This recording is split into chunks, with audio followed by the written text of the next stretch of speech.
Lieutenant Governor Deidre Henderson, FBI Special Agent in Charge Robert Bowles, and local and federal law enforcement partners. Following the remarks today, Governor Cox, Director Patel, and Commissioner Mason will take questions. Thank you.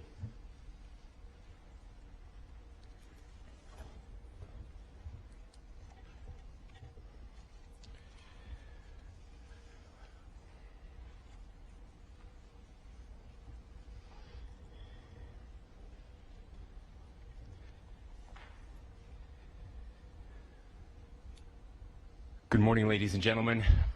We got him. On the evening of September 11th, a family member of Tyler Robinson reached out to a family friend who contacted the Washington County Sheriff's Office with information that Robinson had confessed to them or implied that he had committed the incident. This information was relayed to the Utah County Sheriff's Office and scene investigators at Utah Valley University. This information was also conveyed to the FBI. Investigators reviewed additional video footage from UVU surveillance and identified Robinson arriving on UVU campus in a gray Dodge Challenger at approximately 8:29 a.m. on September 10th, in which he is observed on video in a plain maroon t-shirt, light-colored shorts, a black hat with a white logo, and light-colored shoes. When encountered in person by investigators in Washington County on September 12th, in the early morning hours, Robinson was observed in consistent clothing with those surveillance images. Investigators interviewed a family member of Robinson who stated that Robinson had become more political in recent years. The family member referenced a recent incident in which Robinson came to dinner prior to September 10th, and in the conversation with another family member, Robinson mentioned Charlie Kirk was coming to UVU. They talked about why they didn't like him and the viewpoints that he had. The family member also stated Kirk was full of hate and spreading hate. The family member also confirmed Robinson had a gray Dodge Challenger. Investigators identified an individual as the roommate of Robinson. Investigators interviewed that roommate, who stated that his roommate, referring to Robinson, made a joke on Discord. Investigators asked if he would show them the messages on Discord. He opened it and showed several messages to investigators and allowed investigators to take photos of the screen as each message was shown by Robinson's roommate. These photos consisted of various messages, including content of messages between the phone contact named Tyler with an emoji icon and Robinson's roommate's device. The content of these messages included messages affiliated with the contact Tyler, stating a need to retrieve a rifle from a drop point, leaving the rifle in a bush, messages related to visually watching the area where a rifle was left, and a message referring to having left the rifle wrapped in a towel. The messages also refer to engraving bullets and a mention of a scope and the rifle being unique. Messages from the contact Tyler also mentioned that he had changed outfits. I know there has been speculation as well as to the writing on those casings, those bullet casings, and I believe we have that as well. And I will share that with you now. So the area north of Campus Drive Road where the suspect crossed over, you saw some of that in the video that we released last night, consists of a grassy area with trees on the edge of the UVU campus. Investigators discovered a bolt-action rifle wrapped in a dark-colored towel. The rifle was determined to be a Mauser Model 98 30-06 caliber bolt-action rifle. The rifle had a scope mounted on top of it. Investigators noted inscriptions that had been engraved on casings found with the rifle. Inscriptions on a fired casing read, "Notices bulges, capital OWO, what's this?" question mark. Inscriptions on the 3 unfired casings read, "Hey fascist!" exclamation point, "Catch!" exclamation point. Up arrow symbol, right arrow and symbol, and 3 down arrow symbols. A second unfired casing read, "Oh Bella Chow, Bella Chow, Bella Chow, Chow Chow," and a third unfired casing read, "If you read this, you are gay, LMAO." We are indebted to law enforcement across the state who's worked seamlessly together, local law enforcement, state law enforcement, and our federal partners with the Federal Bureau of Investigation. We're grateful for everyone who worked together in such a short amount of time to find this person and to bring justice. I want to thank the public who has been so engaged, reviewing videos, helping us with sending in tips, and helping us get to this point.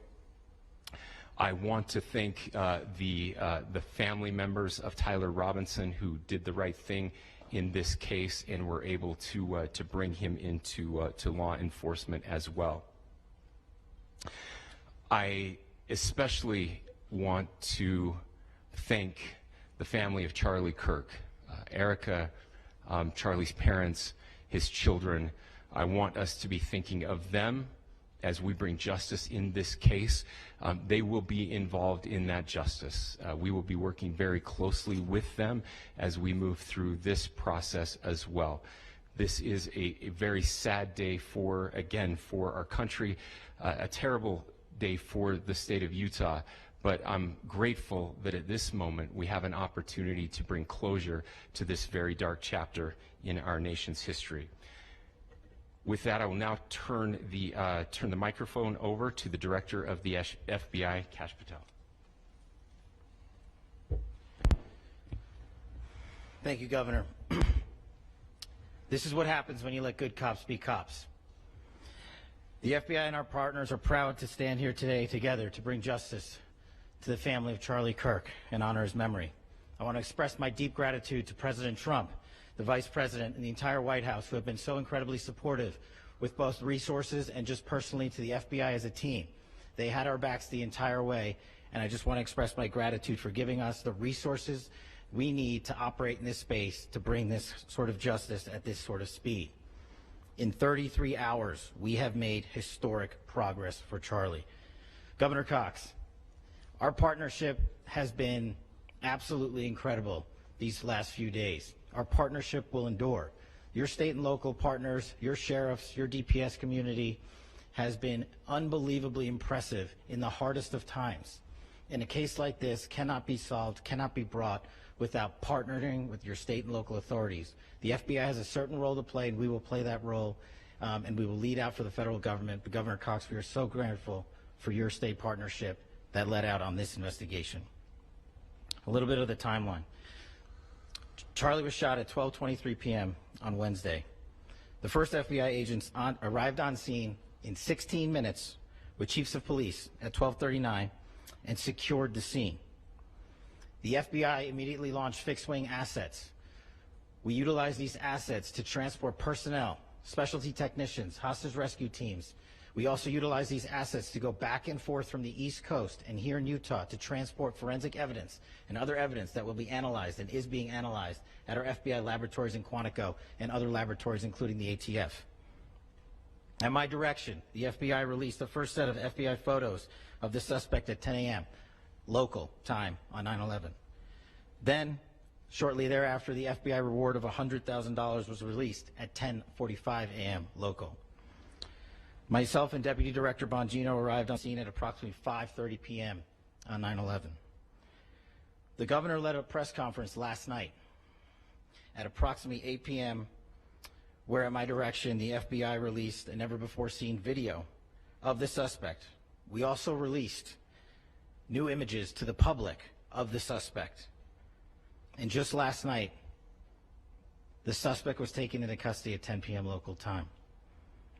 In less than 36 hours, 33 to be precise, thanks to the full weight of the federal government and leading out with the partners here in the state of Utah and Governor Cox, the suspect was apprehended in a historic time period. And I want to highlight what Governor Cox said. This would not have been possible without you, the media, and you, the public. That's why we went so public, so fast, and we're so transparent, and we're committed to that transparency. The crime scene, just a little bit there. It is a large crime scene. State and local authorities, along with federal authorities, processed that crime scene quickly. And I even had the ability to walk through that crime scene and walk through the steps the suspect took to learn more about what was needed and what resources we needed to bear to create a full picture for the FBI and leadership back in Washington. Furthermore, thankfully to state and local partners, forensic evidence has been seized and continues to be garnered. Forensic evidence has already been evaluated at FBI laboratories in Quantico and state and local authorities here. We will continue to process evidence as we see it, as we collect it, and we will continue to deliver to Governor Cox and his team. Last night, we had a total of approximately 7,000 leads. As of this morning, thanks to your great work, we have over 11,000 leads that were called in to the FBI. And we are running out every single lead that we can. Every one of those leads will be run out. The arrest is a testament to the dedication of good law enforcement being great, and partnerships in law enforcement, which I've tried to highlight as my tenure as the director of the FBI. There is no better relationship for law enforcement than the FBI to partner with state and local authorities, and you've seen it here in these last few days. The FBI Salt Lake Field Office, along with our offices in LA, Phoenix, Denver, San Antonio, Las Vegas, Pittsburgh, Buffalo, our headquarters component in Quantico, all participate in the FBI. I want to express my deep gratitude to the employees of the FBI, the men and women, the evidence response team tacticians, the special operators, the agents, the support staff. You have done monumental work in historic time when the public, who had a right to demand such an expeditious solving of an investigation, the FBI answered that call diligently, critically important to our nation, and we delivered. And I'm proud to be their leader, and I'm proud to be the director of the FBI. This is very much an ongoing investigation, as the governor said, and we will continue to work with state and local authorities to develop the investigation, to provide them the evidence they need for their ongoing prosecutions, and we will be here to answer every call they absolutely have, as long as it takes, for as long as we need to find and apprehend whatever suspects were involved in this crime. Lastly, to my friend Charlie Kirk, rest now, brother. We have the watch, and I'll see you in Valhalla.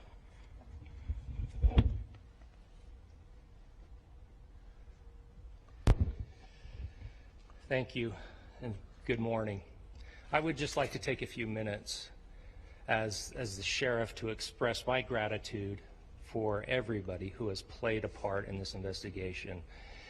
As you know, it's been a vast, a complicated, and a very, very fast-paced investigation. You're looking at people standing up here who are running on, if they got an hour's sleep in the last couple of days, they're probably lucky. It has been very taxing. It has been so impressive, speaking on behalf of the local law enforcement, to see the cooperation that we've seen in this type of case. Across the state, sheriffs, chiefs, our state partners have stepped up and have come to the call on anything that we needed. Our county chiefs have been phenomenal. Our Utah County Attorney, Jeff Gray, who's standing up here with us, has been phenomenal in leading us through this investigation. I would like to thank the federal government for their resources, their assets. Our local team here, our FBI team, has been extraordinary in helping us work through this and bring this person to justice. Most of all, I would like to thank the public, and specifically, I would like to thank the public who turned to prayers and who turned to positiveness for us. I would like to thank them on behalf of the law enforcement community, because we needed those prayers. That's what we needed to get through this. We needed your support, and you gave it to us. We needed your patience, and you gave it to us. And I would like to thank you for the Kirk family, because that's what they need, is your support and your prayers, and that will get us through all of this. So thank you, everybody, for everybody that have stepped up. We've had such a phenomenal response to this. Thank you.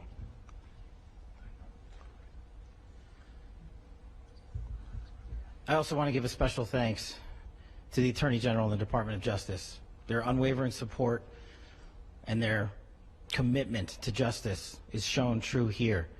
And without AG Bondi and Deputy Attorney General Todd Blanche and the resources they brought to bear, we would not have been able to complete our mission. And I just want to say special thanks. It's an honor to be a part of the Department of Justice. Thank you again to our incredible law enforcement team who has worked so hard. Sheriff, I got a solid 90 minutes last night, so I'm probably the most well-rested person up here. Ladies and gentlemen, I get the microphone, so I hope you'll permit me a moment just to share a few more thoughts about where we are and how we got here, and maybe a little bit of where we go from here. I don't want to get too preachy, but I think it's important that we, with eyes wide open, understand what's happening in our country today. I've heard people say, well, why are we so invested in this? There's violence happening all across our country, and violence is tragic everywhere, and every life taken is a child of God who deserves our love and respect and dignity. This is certainly about the tragic death, political assassination of Charlie Kirk. But it is also much bigger than an attack on an individual. It is an attack on all of us. It is an attack on the American experiment. It is an attack on our ideals.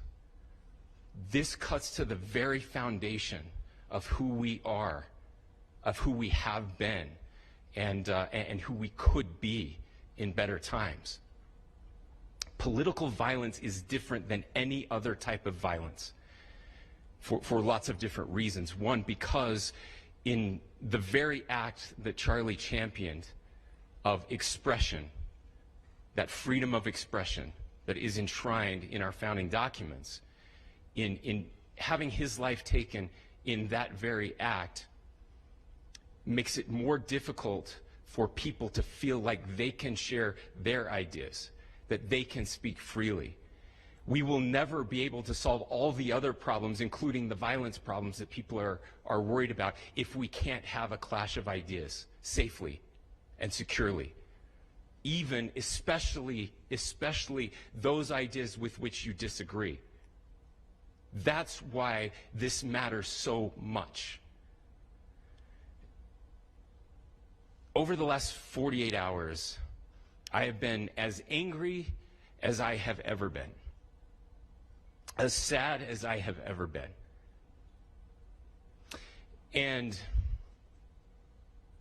it was, as anger pushed me to the brink, it was actually Charlie's words that pulled me back. I'd like to share some of those, and specifically right now, if I could, I need to talk to the young people in our state, in my state, and all across the country. As President Trump reminded me, he said, you know who really loved Charlie? The youths. And he's right. Young people loved Charlie, and young people hated Charlie. And Charlie went into those places anyway. And these are the words that have helped me. Charlie said, when people stop talking, that's when you get violence. He said, the weak can never forgive. Forgiveness is the attribute of the strong. The only way out of the labyrinth of suffering is to forgive. Welcome without judgment, love without condition, forgive without limit. He said, always forgive your enemies. Nothing annoys them so much. A few months ago, I referenced this last night, Charlie posted to social media, when things are moving very fast and people are losing their minds, it's important to stay grounded. Turn off your phone, read scripture, spend time with friends, and remember, internet fury is not real life. It's going to be okay. He again said, when you stop having a human connection with someone you disagree with, it becomes a lot easier to commit violence. He said, what we as a culture have to get back to is being able to have a reasonable agreement, where violence is not an option. Now, again, To my young friends out there, you are inheriting a country where politics feels like rage. It feels like rage is the only option. But through those words, we have a reminder that we can choose a different path. Your generation has an opportunity to build a culture that is very different than what we are suffering through right now. Not by pretending differences don't matter, but by embracing our differences and having those hard conversations. I think we need more moral clarity right now. I hear all the time that words are violence. Words are not violence. Violence is violence. And there is one person responsible for what happened here. And that person is now in custody and will be charged soon and will be held accountable. And yet, all of us have an opportunity right now to do something different. I want to thank my fellow Utahns. This bad stuff happens. For 33 hours, I was praying that if this had to happen here, that it wouldn't be one of us. That somebody drove from another state, somebody came from another country. Sadly, that prayer was not answered the way I had hoped for, just because I thought it would make it easier on us if we could just say, hey, we don't do that here. And indeed, Utah is a special place. We lead the nation in charitable giving. We lead the nation in service every year. But it did happen here. And it was one of us. But I want you to look at how Utahns reacted the last 2 nights. There was no rioting. There was no looting. There were no cars set on fire. There was no violence. There were vigils and prayers and people coming together to share the humanity. And that, ladies and gentlemen, I believe is the answer to this. We can return violence with violence. We can return hate with hate. And that's the problem with political violence, is it metastasizes. Because we can always point the finger at the other side. And at some point, we have to find an off-ramp, or it's going to get much, much worse. But see, these are choices that we can make.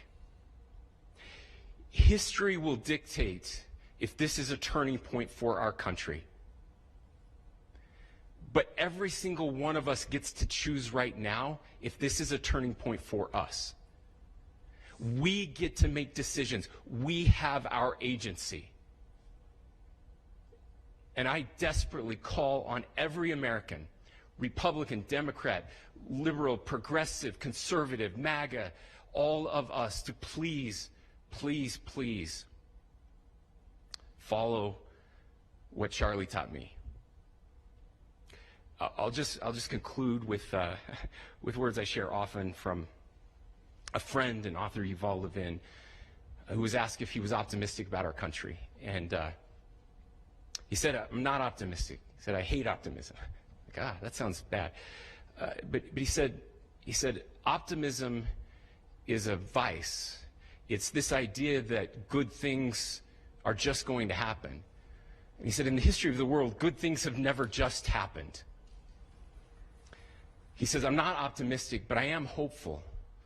And hope is the virtue that sits between the vices of optimism and pessimism. Hope is the idea that good things are going to happen because we can make them so.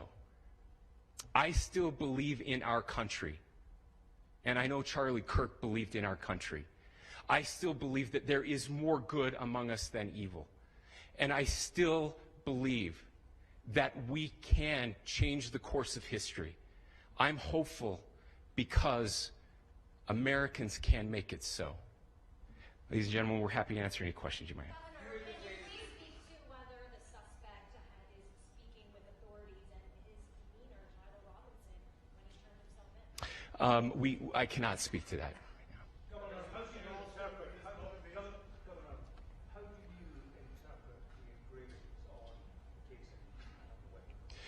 Well, I will leave that up to you to interpret what those engravings mean. I think the clearest one that says "catch fascist," there's not, and by the way, that's like catch like a ball, catch this. That's I think that speaks for itself.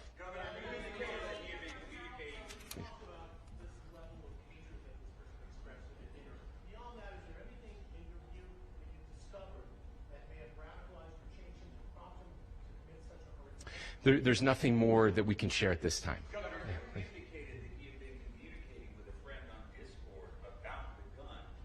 Do you anticipate any more arrests? We do not at this time have any information that would lead to any additional arrests. Do you believe you acted alone? Yes, but the investigation is ongoing.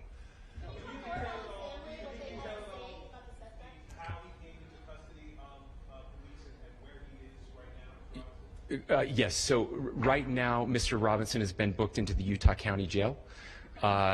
You heard the president this morning report that he was taken into custody, that his family and a friend helped to deliver him into custody of law enforcement in Washington County. For those of you that don't know where Washington County is, it is the southwesternmost part of the state of Utah. It's about a 3.5 to 4 hour drive from here, where we are right now, and that's where he lived and where they turned him in. Please, I'll go here. I can't share any more than what I've already shared. Yeah.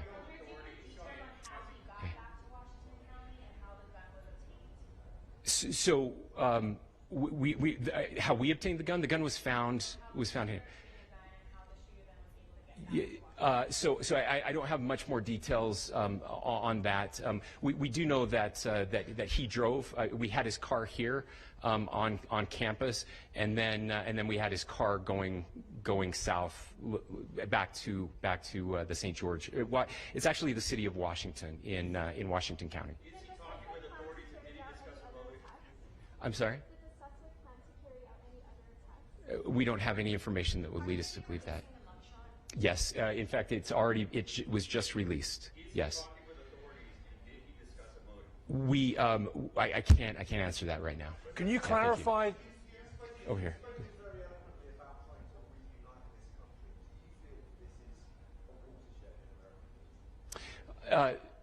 I absolutely believe that this is a watershed in American history. Yes.